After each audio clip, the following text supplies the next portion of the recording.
So you're soon to be releasing a new CD that includes Tchaikovsky's Rococo Variations. What is it about this piece that you love so much? Tchaikovsky is the first composer that I've fallen in love with when I was a young boy. When I was about 11, I went to study in Moscow, and the first trip that we took with my class was to Tchaikovsky's home in Klin, which is about 2 or 3 hours drive from Moscow. And I was just very impressed with how everything was around there, and I bought a couple of LPs and started to listen to Tchaikovsky's ballets and not operas yet, but ballets and the violin concerto in particular. And I thought that this is exactly what I want to do, and I love it. And the Rococo Variations I, of course, learned pretty soon after that. Not on playing them, but I've heard students practicing, and I've heard some amazing top musicians like Rostropovich, for example, played it. And I thought it was just one of the most beautiful pieces, even though Tchaikovsky didn't really like the piece, and he just did a favor for this cellist that he wrote it for. But I think there is more in this music than he thought of it himself.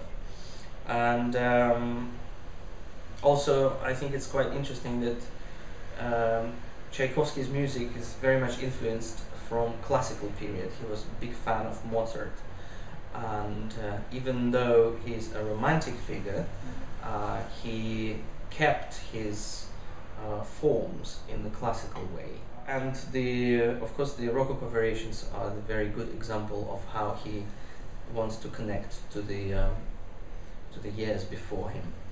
And I just love the piece. It's really great. So you're saying how much you love Tchaikovsky's music. Why do you enjoy performing it so much?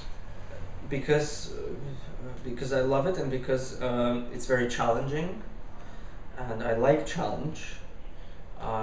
The Rococo Variations is a very, very tricky piece technically, and probably for cellists more than for violists. I mean, I don't know any other violists who tried. I mean, I've heard some legends that it's been arranged before for the viola, like maybe in the beginning of the 20th century. But I've never heard anybody play it, and I've never heard a recording of it. So it's very difficult, and I love that with every time, with every performance, I become better at it. And it's just also fun, because there are obviously a lot of possibilities to experience different moods, which is my favorite thing, because I like to feel myself in the different character skin, so to say. Yeah, it's just fun. It's great. Brilliant. So let's talk about the BBC Proms. So in 2010 you performed at BBC Proms twice, including the last night of the Proms. How was your experience of the Proms, especially the last night, and how did you feel the audience was?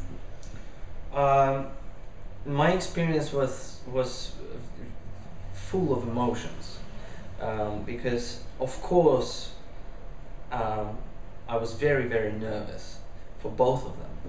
I mean, for the first one, I wasn't as nervous for the last night as for the last night, but I was very nervous because it was my first big appearance in the Albert Hall and in the whole Proms, big Proms series, big festival. And the first one was probably a bit easier in the way that I performed the Berlioz's Harold in Italy with the EUROPEAN, and I played from music, and it was very emotional, but it was in a way from a very, very big scale. It was like a practice for the last night, because I knew that this is the most important concert in my life, probably, because this is a one lifetime opportunity. And when I found out about it, I was terrified every single day for about 6 months. but I was practicing a lot and I was preparing, and when I appeared on the stage, there was this unbelievable warmth coming from the audience, and the way that everybody is just so relaxed there. It wasn't at all like a competition with the jury members in front of me. It was so much pleasure. Even though during the performances, if I'm nervous before I have to play, or maybe sometimes I become nervous the minute I start playing, my nervousness goes away probably about a minute or two from the beginning. But in the last night of the proms, I was nervous every single second until the very last note. That's probably the difference. But I think that when I get nervous, it's good for me, because I think that my performance becomes more concentrated and maybe more powerful than if I'm just completely relaxed and enjoying myself so much. And, yeah, that's the whole thing. I mean, this whole experience is amazing. There's no other place in the world which has a festival like that and a night like that, where in 4 different places around the country music is being played in the parks, in different halls, and it's been broadcast all over the country, and it's been broadcast in many countries in the world, some of them directly and some of them next day or maybe a week later. But I mean, I keep coming to orchestras in different places, Sweden, Netherlands, I don't know, you name it, and they just go, well done for the Tchaikovsky. Which Tchaikovsky? Oh wow, well, all right, the one that you saw on TV. Okay, so it was really big. Good. So one enjoyable experience. Mm.